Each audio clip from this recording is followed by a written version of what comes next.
The day you knelt before the cross and you said, Lord Jesus, come into my heart. Please forgive me all my trespasses. God forgave you. Now your brother is owing you money. Mammon, he's owing you money, but you cannot forgive him. What is he saying? What is Scripture saying? He says, you are wicked. You are wicked. Because you cannot also forgive. If you don't have to give him all the money, maybe it's millions. I don't care how much it is. Maybe it's millions. But go to the previous chapter, go to the previous verses that we just read, and see the pattern in getting your money.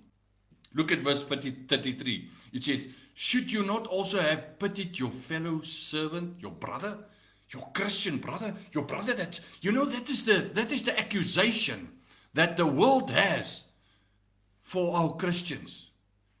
They point finger at our Christians and they say, you guys, look at the way you are operating. You cannot even walk in grace with one another. Come on, guys. Should you not also have pitied your fellow servant?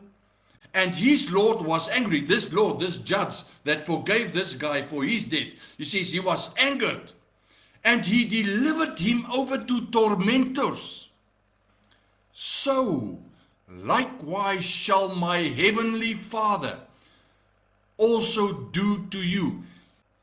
It says that God is going to hand you over to tormentors. In other words, because of unforgiveness in your heart, God is allowing tormentors to torment you